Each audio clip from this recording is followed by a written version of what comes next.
Well, g'day and welcome to the Northern Illawarra Uniting Church sermon for this week, March 9th. We are Bulleyes Chapel on a Hill, as you know, making way for all people to come home to God.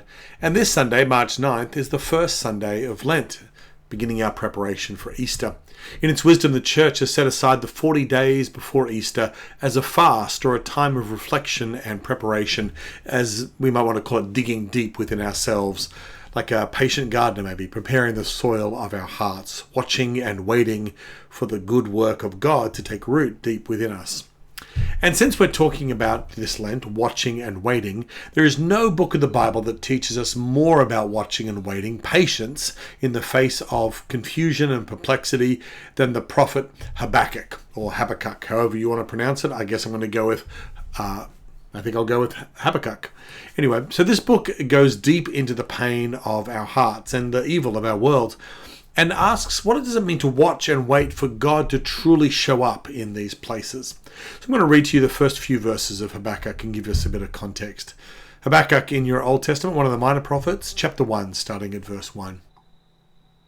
The oracle that the prophet Habakkuk saw. O Lord, how long shall I cry for help, and you will not listen? Or cry to you violence, and you will not save? Why do you make me see wrongdoing and look at trouble?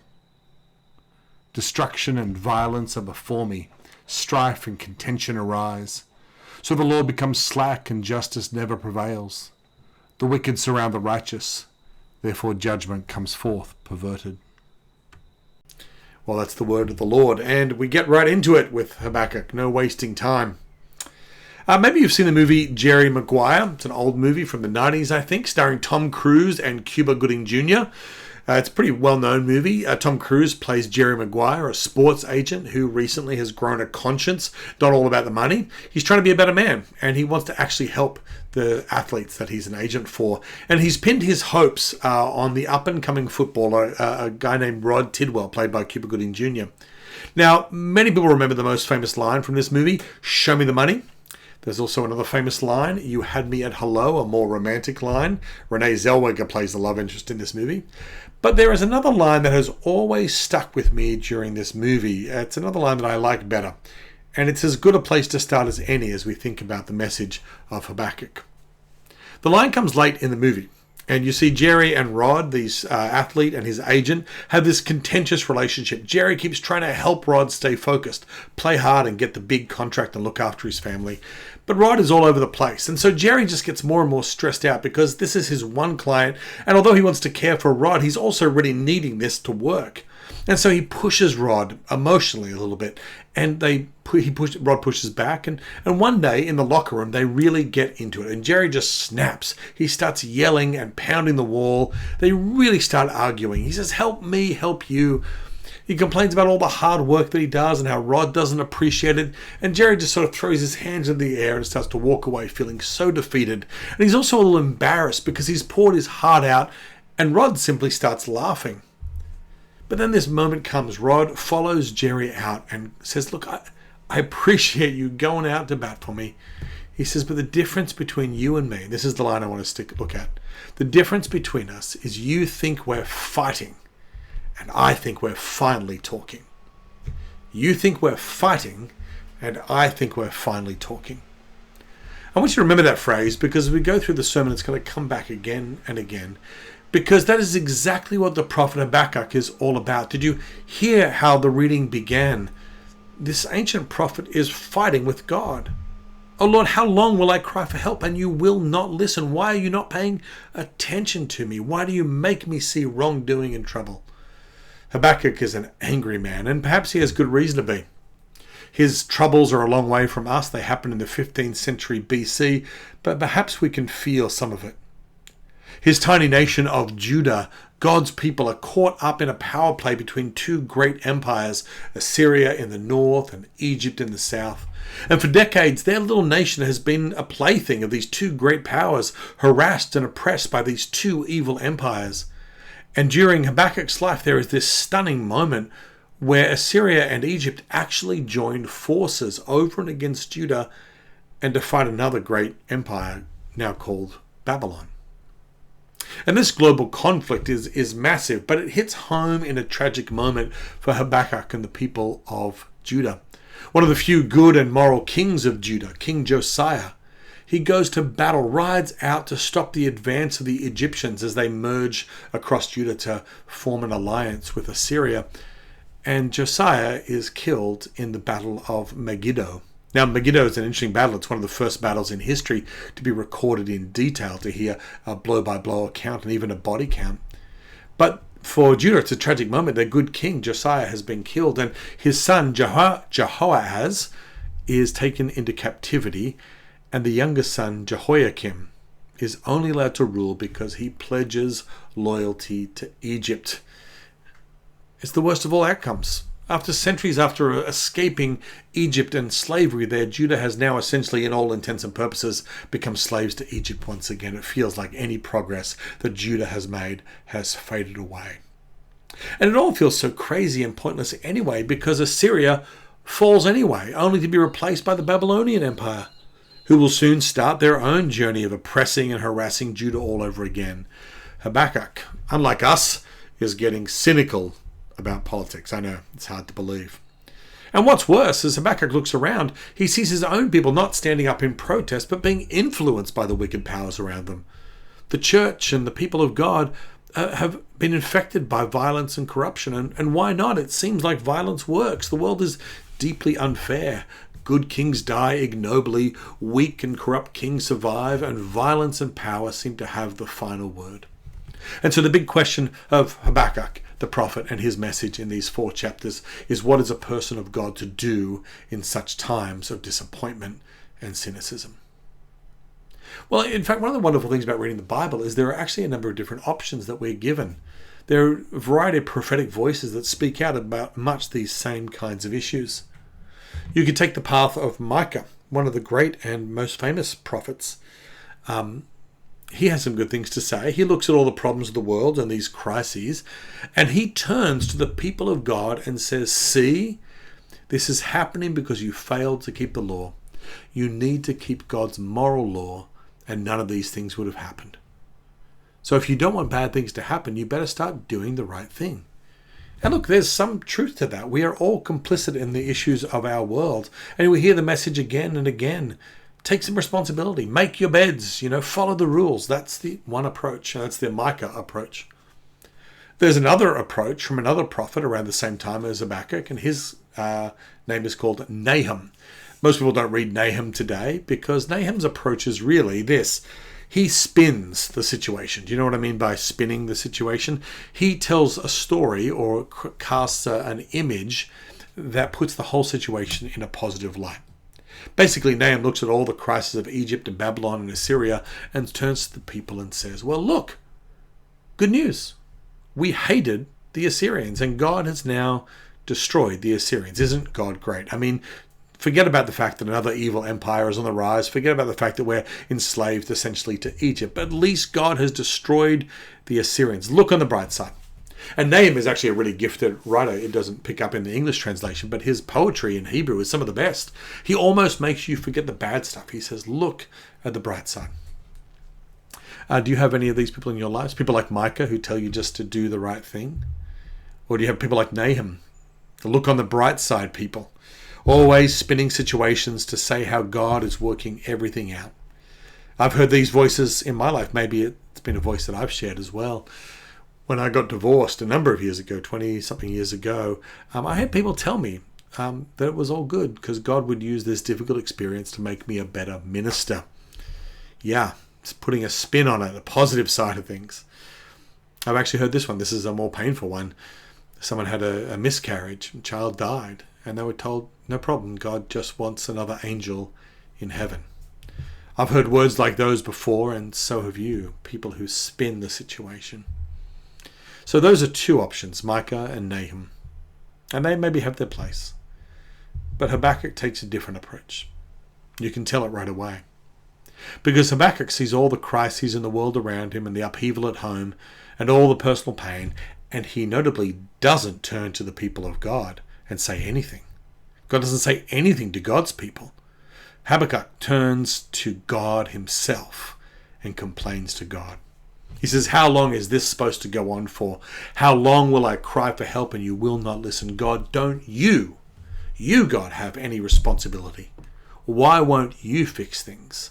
Sure, we're not perfect, but you have to take some responsibility here. Habakkuk is the prophet who complains to God. He doesn't talk to the people, he talks to God. He looks at all the chaos and the evil in the world around him, and it makes him angry. It breaks his heart. It confuses him. Now, I know none of this listening here today have anger issues, but maybe deep down, there are places where we feel a need to complain to God. Maybe every once in a while you think to yourself, I should have got more respect in my career. Or maybe my kids should have been more grateful and listened more. Maybe my partner should still be with me today in this last chapter of life. I had expectations and they were dashed. I know, being honest about our complaints, our anger, can be dangerous. It feels risky to do so. Because obviously, as we look in our relationships, we know the damage that anger can do. When we snap or blame or criticize, lash out, anger rarely achieves a good outcome in our relationships. But suppressing these emotions don't work either. Trying to push our complaints down becomes self-blame, self-loathing, self-bitterness. I think it was Mark Twain who said that anger is an acid that does more harm to the vessel in which it is stored than to anything onto which it is poured. So instead of directing our complaints sideways to our neighbour or pressing it down within us, the model of Habakkuk the prophet is to invite us into the great biblical tradition of lament. That is, complaining to God, bringing our expectations, our questions, and yes, our complaints to God. And the good news is that anyone can do it. You don't even have to believe in God. All the complaint that you have suppressed or misdirected can be directed towards God. He can take it, and you're joining in the great scriptural tradition in the Psalms, the prophets, Job. Yeah, even Jesus himself on the cross, we find godly men and women complaining to God. So over the next few weeks, we're going to be digging into what Habakkuk says and how this conversation with God goes. But today I just want to make a couple of pictures, maybe 3 points, to say why it's okay, maybe even a really good thing, to complain to God. And the first is this. Complaining to God means that we can face evil honestly. When we see pain or injustice, we don't have to find a way to explain it away or give it a neat theological explanation.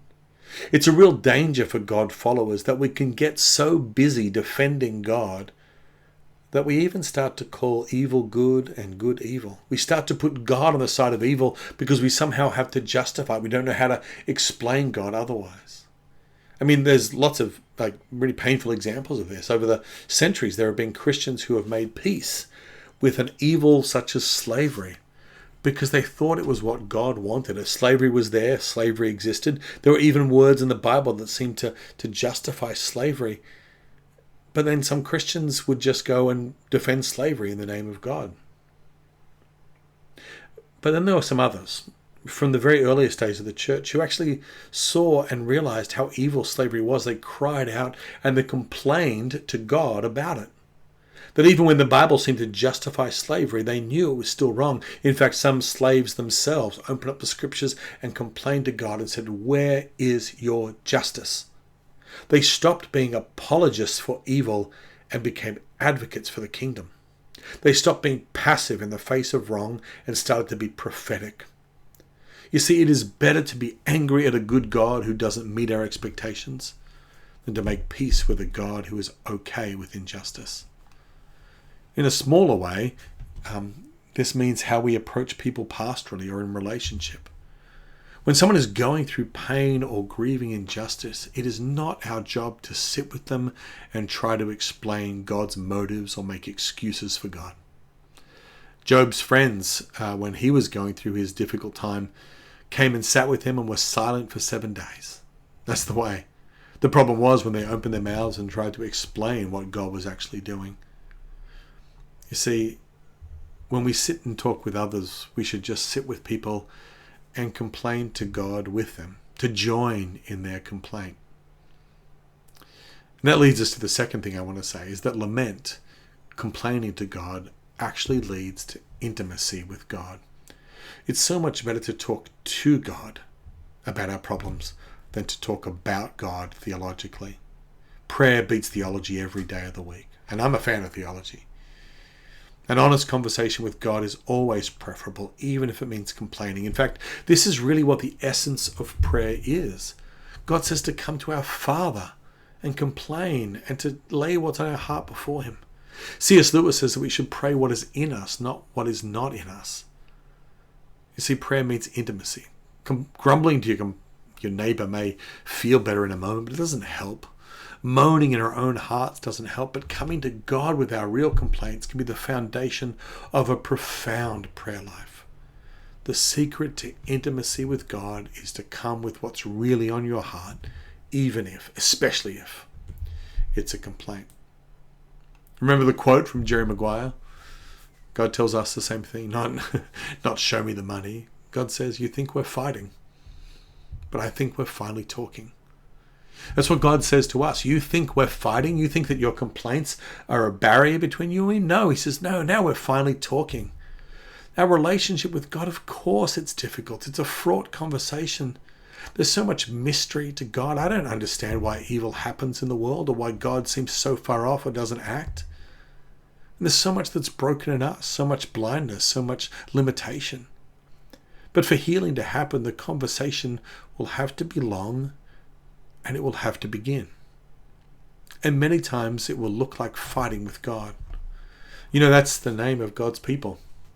When God named Jacob Israel and named the whole nation after him, Israel means wrestling with God. Because the conversation is hard, but God is just glad that we are finally talking. And that brings us to the third thing, which is somewhat mysterious, and perhaps we'll pick it up as we read through Habakkuk.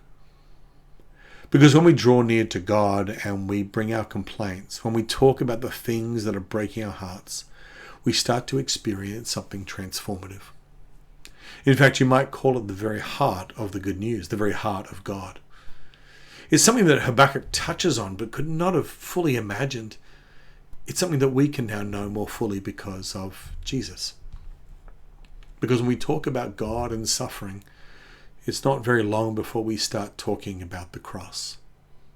That to know God truly is to meet Jesus suffering on the cross. Jesus' disciples were always wondering, when are you going to take over? When's your kingdom coming? How long before you take over? And Jesus kept turning them away and he kept talking about his suffering. The way of the cross, Jesus' approach to the problems of this world, means that God has not chosen to deal with the problems of this world with a sword or with a bulldozer. He doesn't come down from above, wiping out injustice, because otherwise he might wipe us out as well. But nor has God washed his hands of this world and walked away from all its evil and suffering. Those are our strategies, not God's, demanding our way or leaving the table. No. God chooses to join us in our suffering, to inhabit it, to endure it with us, to enter into the difficult conversation, and to bring healing from the inside out. God doesn't see humans as problems to be fixed. Not Habakkuk, not the Israelites, not even the Babylonians, not even us. He sees us as dearly beloved children, wayward, hurt, mistrusting. Children that need to be restored and reconciled. You see, because we know this in our relationships, that love sometimes rescues from. That's what love looks like. It rescues. And love sometimes fights for. It fights for the things that are right. But mostly, love lives with. And that's what the cross means. It seems like foolishness to the world. It subverts all our expectations. It seems like weakness. But the way of the cross is the power of God, because it means that the irrepressible life of God has come to dwell among us. And he will never, ever leave the conversation, no matter how much we grumble. He's working out something deeper and better than we can ask for or even imagine. So let's watch